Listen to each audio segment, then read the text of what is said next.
5 seconds. Sir, I am thankful to you for giving me this opportunity to express my views on this occasion. It is a rare and historic moment of pride for every Indian. This debate provides us an opportunity to take stock of our achievements in different fields and concentrate on the deficiencies. We feel pleasure that we are functioning in the parliamentary system of democracy. The issue that has to be considered at the present moment is whether the parliamentary system has functioned well or not in this country. This is a matter which has to be gone into not only by the members of parliament but also the legislators of all the state legislatures, in view of the fact that there has often been the criticism that the representative character of India's democracy, both in the state assemblies as well as in the parliament, lacks democratic content.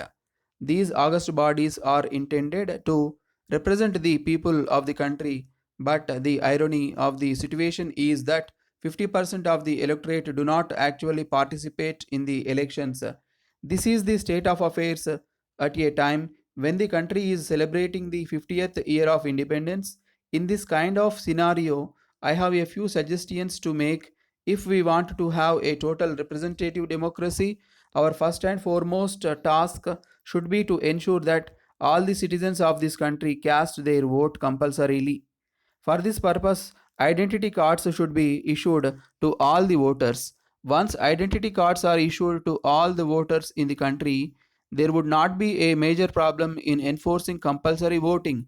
There is a possibility that some people do not like to vote at all. They do not like to vote not in the sense that they do not believe in the system, but probably because they do not approve of the candidates of any party.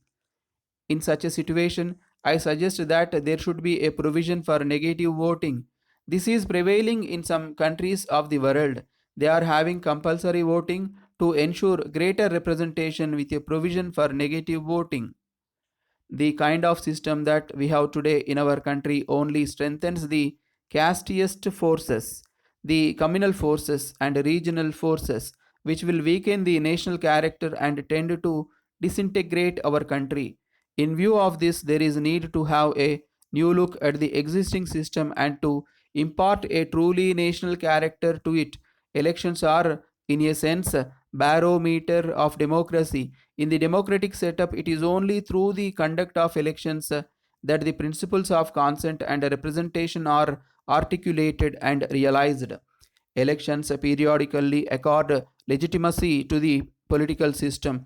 It is therefore necessary that all the electors should exercise their right to vote in free, fair, and transparent manner.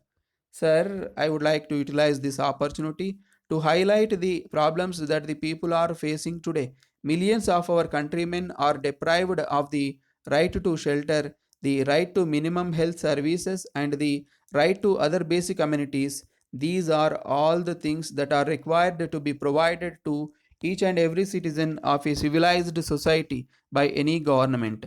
It is a matter of concern that even today considerable numbers of people of our country are yet to enjoy the freedom of literacy. This is so in spite of the provision of free and compulsory education in our constitution. Millions of our young people are yet to enjoy the freedom of having employment. We have lost a golden opportunity of 50 long years. We could not do anything tangible for the vast masses of our people. I do agree that all these things cannot be done in one day or even in a few years, but the very direction has not been very implicit. There have been many promises from different authorities and eminent personalities on various occasions, but they are yet to be translated into action. While considerable number of people are yet to enjoy the basic amenities, it is a matter of shame that some people in our society feel that they enjoy the right to corruption. They could multiply their wealth 100 times and some people even more than that. On this occasion, every one of us should look back, have an introspection, and draw a concrete plan of action to fight out this evil of corruption from the roots in this country.